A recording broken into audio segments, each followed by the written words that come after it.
नमस्कार, राधे राधे। हमारे YouTube channel पर आप सभी का हार्दिक अभिनंदन है। कल हमने संस्कृत की वर्ण विचार की जो क्लास है उसमें विभिन्न प्रकार के जो वर्ण होते हैं उनके ऊपर चर्चा की थी और उसी क्रम में हम उसको आगे बढ़ाने जा रहे हैं। और मैं यहाँ पे सबसे पहले आपको बता देता हूँ कि कल उसमें हमने नहीं पढ़ा था, वो नहीं था अयोगवाह ध्वनियां। ध्यान दें कि अयोगवाह ध्वनियां किसे कहते हैं, यानी जब तक उनमें स्वर का ए का मतलब जब तक उनमें क्या नहीं होता, किसी भी स्वर का योग नहीं होता तब तक वो क्या नहीं होती, ए के योग के बिना जो वहन नहीं होती, वहन का मतलब जिनका उच्चारण नहीं किया जा सकता, वो क्या कहलाती है, अयोगवाह ध्वनियां। और इसके अंदर सबसे पहले हम जो रखते हैं वो एक चीज है यहाँ पे अनुस्वार। इसका जो चिन्ह होता है वो इस प्रकार होता है, इसे हम अंग के नाम से भी जाना जाता है, अनुस्वार। और दूसरा है हमारी जो दूसरी अयोगवाह ध्वनि वो है विसर्ग, जिसका जो चिन्ह होता है वो होता है ये, इसे हम अह के नाम से भी जानते हैं। तो आपको ये दोनों याद रखने हैं। उसके बाद में हम आज पढ़ रहे हैं कि संस्कृत की वर्णमाला में, संस्कृत की वर्णमाला में उच्चारण स्थान, उच्चारण स्थान। अगर आपको पूछ लिया जाता है कि संस्कृत की जो वर्णमाला है उसमें जो सभी वर्ण हैं उनके उच्चारण स्थान कितने माने गए हैं, तो आपको बताना है और वो संख्या है 8। ध्यान दें, अब आपको पूछ लिया जाता है कि संस्कृत की जो वर्णमाला है उनमें सभी वर्णों के जो उच्चारण स्थान है उनकी संख्या 8 और उनमें कौन सा है कौन सा नहीं है। तो इसलिए आपको एक सूत्र में आपको बताने जा रहा हूं और सबसे पहले मैं लिख रहा हूं यहां पे कि ओ, फिर आपको लिखना है ता, फिर आपको लिखना है उ। तो क्या हो गया, ओ ताऊ। फिर आपको पता है कि गर्मी का मौसम चल रहा है, खेत में हम एक जो उपकरण है उसका प्रयोग करते हैं और वो उसे हम कस्सी कहते हैं। तो ओ ताऊ कस्सी। एक व्यक्ति है जो अपने ताऊ को कहता है कि ताऊ, अगर कोई इंसान मानता नहीं है, किसी भी प्रकार की क्या करता है, अवहेलना करता है, तो उसे आप इस प्रकार पुकार सकते हैं कि ओ ताऊ, जो व्यक्ति आपकी अवहेलना कर रहा है, मान नहीं रहा है, उसका क्या करो, कसी से क्या कर दो, ना से नासिका, दे से क्या है दंता, और क्या करो, जी से जो जीवा है वो क्या कर दो, काट दो। ओ ताऊ, जो आपकी अवहेलना करता है उसका किससे, कसी, जो एक खेत में उपकरण काम में आता है उससे, ना से नासिका, दे से दंता और जी से जीवा है वो काट दो। तो ओ से क्या हो जाएंगे, ओष्ठ। ता से क्या हो जाएगा, तालु। और ऊ से क्या हो जाएगा, उर, जिसे हृदय के नाम से भी जाना जाता है। के से क्या हो जाएगा, कंठ। सी से क्या हो जाएगा, सिर। ना से क्या होगा, नासिका। दे से क्या होगा, दंता। और जी से क्या होगा, जीवा मूलम। इस प्रकार संस्कृत की जो वर्णमाला है उनमें जितने भी जो वर्ण है उनके उच्चारण स्थान आपको पूछे जाते हैं कितने हैं, तो आपका जवाब होना चाहिए 8। कौन से हैं कौन से नहीं है, तो मैं बता दूं आपको, ओ ताऊ कस्यू, जो कसी है उससे क्या करो, नासिका, दंता और जो जीवा है वो काट दो, ताकि कभी भी वो वापिस अवहेलना की हिम्मत ही नहीं करेगा। तो 1 2 3, उसके बाद में 4 5, फिर यहां पे 6, फिर 7, और अंतिम हमारा 8। इस प्रकार ये भी हमें याद हो जाता है। अब विद्यार्थियों हम पढ़ने जा रहे हैं कि आपको रीट के अंदर पूछा जाता है कि किस वर्ण का कौन सा उच्चारण स्थान है। तो मैं यहां पे मेन स्टार लगा के आपको बताना चाहता हूं कि वर्णों के उच्चारण स्थान, वर्णों के उच्चारण स्थान। और इतने सरल तरीके से जो हमारे संस्कृत भाषा में इनको सूत्रों के माध्यम से संजोया गया है, मैं आपको सारे सूत्र याद करवाने का प्रयास करूंगा।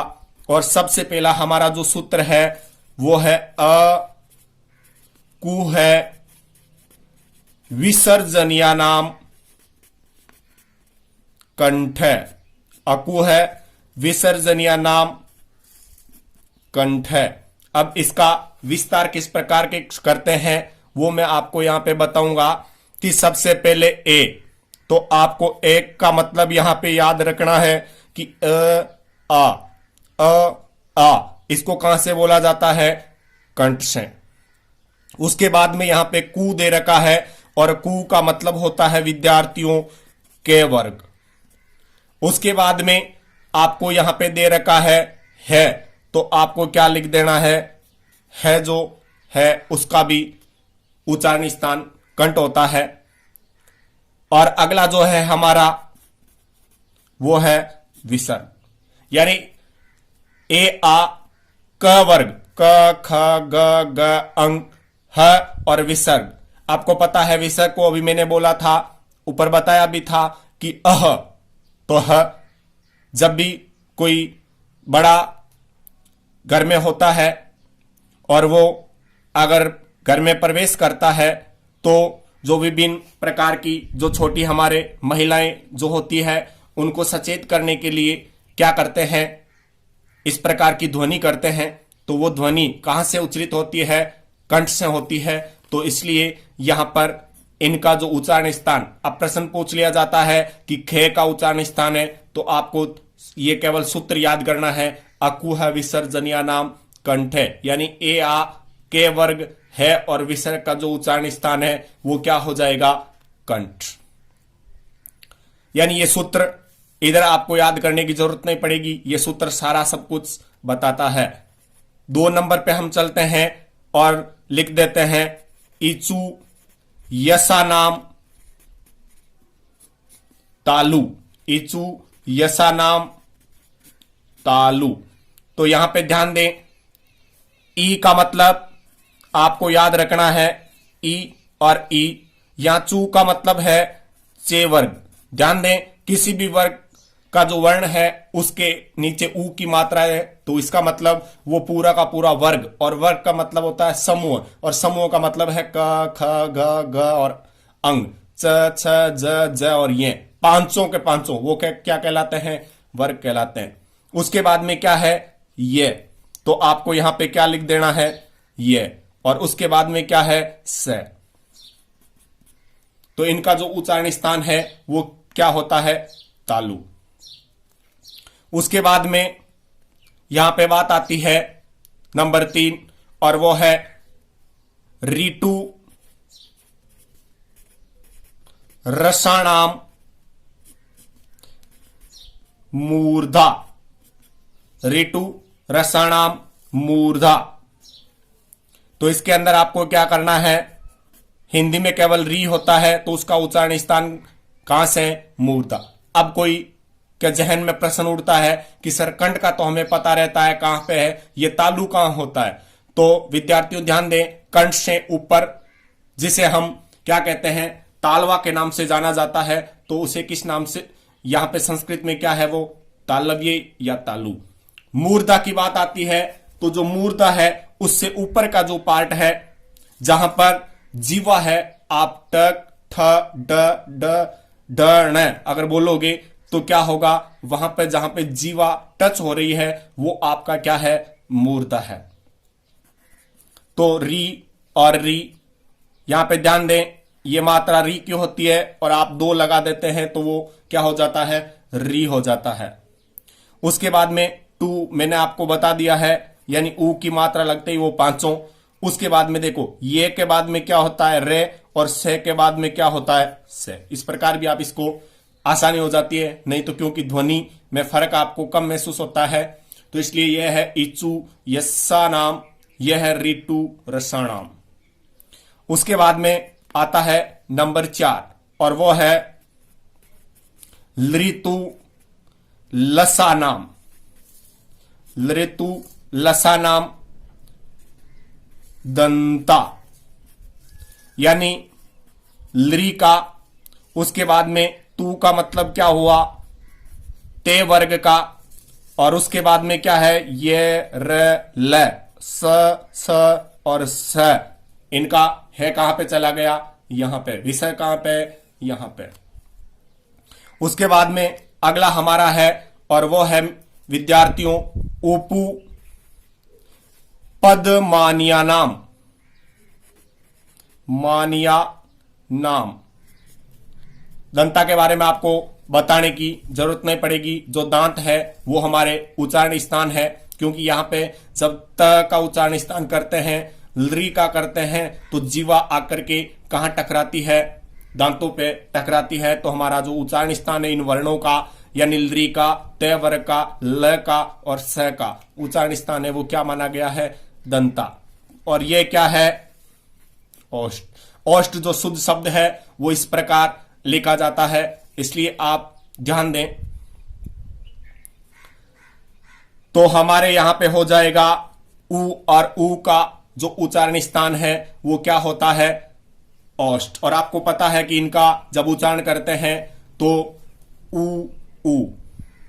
उसके बाद में जो ओष्ठ है वो क्या होते हैं गोलई की जो आकृति है उसमें चले जाते हैं। फिर ये तो आपको पता होना चाहिए कि प फ ब भ म, इनका उच्चारण तो हम बिना ओष्ठ बंद किए कर ही नहीं सकते। अगर कोई है तो आप करके देख ले, असंभव है। तो इसलिए पू का मतलब हुआ पे वर्ग।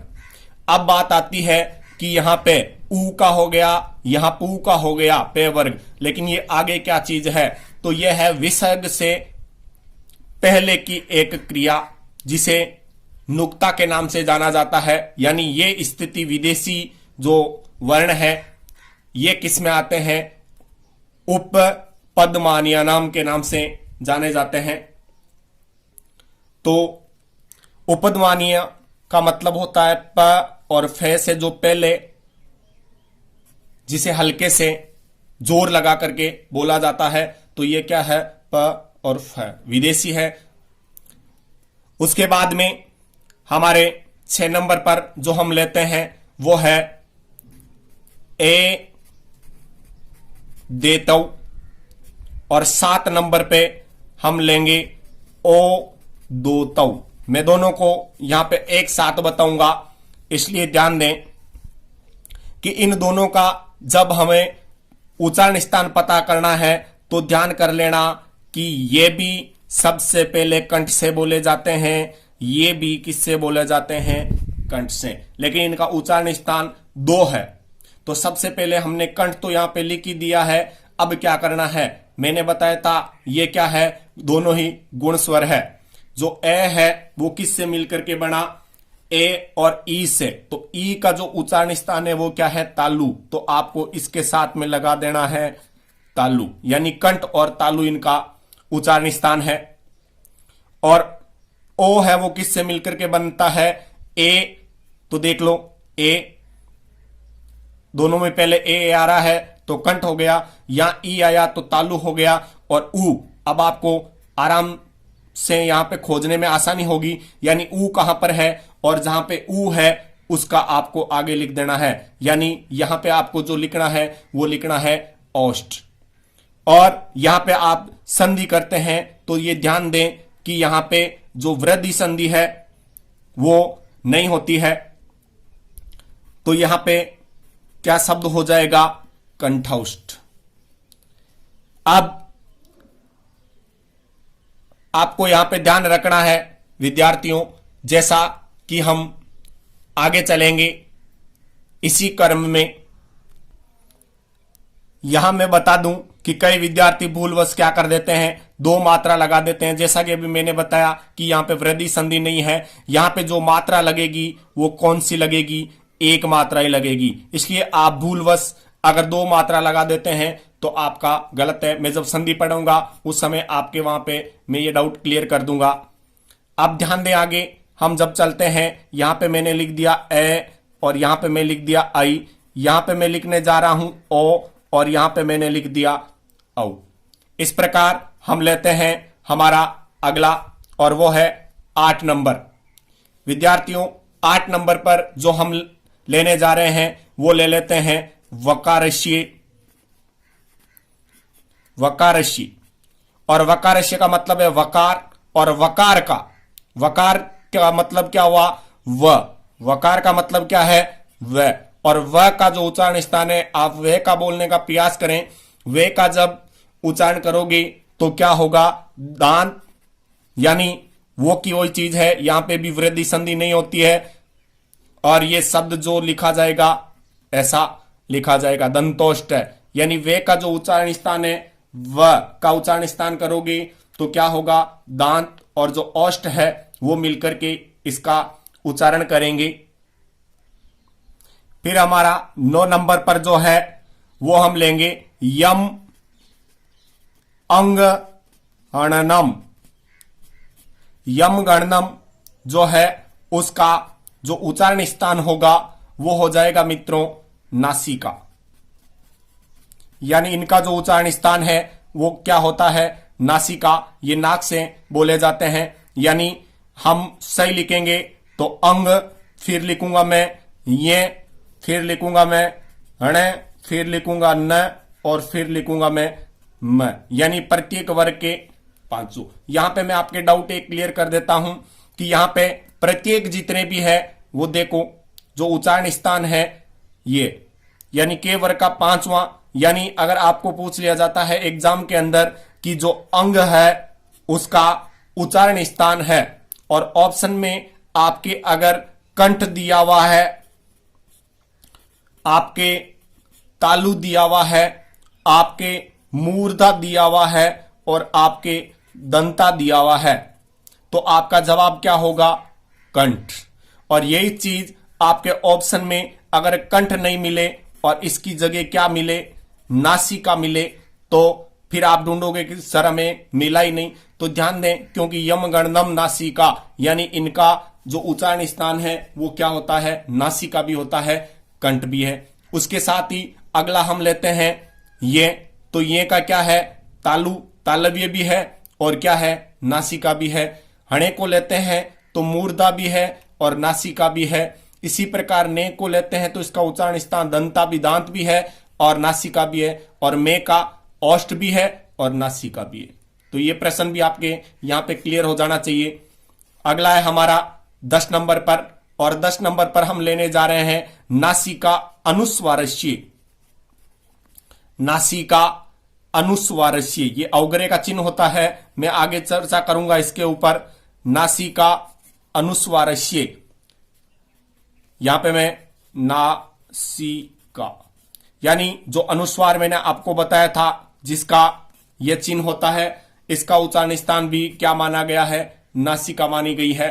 और हमारा जो लास्ट है वो है 11 नंबर, और वो है हमारा जीवा मूल्य से, जीवा मूल्य से, जीवा मूलम, जीवा मूलम, यानी जो जीवामूल वर्ण होते हैं और वो कौन कौन से होते हैं, वही विद्यार्थियों बात है जिस प्रकार क और प और फ पढ़ा था, उसी प्रकार क और जो ख होते हैं वो किस में रखे जाते हैं, इनका उच्चारण स्थान जीवा मूलम होता है। इस प्रकार हमारा जो आज का अध्याय था वर्णों के उच्चारण स्थान, आपको पूछ लिया जाते हैं कि मूल इनकी संख्या तो 8 है, कौन कौन सी है, ये इस प्रकार है। उसके बाद में उच्चारण स्थान आपको ये याद करने हैं, अक्व विसर्जन या नाम कंठ है, एक बार आप मेरे साथ बोलने का प्रयास करें। इच्चु यसानाम तालु, फिर बोले आप ऋतु रसानाम मूर्धा, फिर आपको बोलना है ऋतु लसानाम दंता, फिर आपको उपपदमानीय नाम औष्ठ, एदेतौ कंटतालु, औदोतौ कंटोष्ठ, वकारस्य दंतोष्ठ, यम गणनम। इसको मैंने आपको वहां पे माहेश्वरी सूत्र में भी बताया था, यम गणनम। नासिका, नासिका अनुस्वारस्य नासिका और जीवामूलस्य जीवामूलम। धन्यवाद।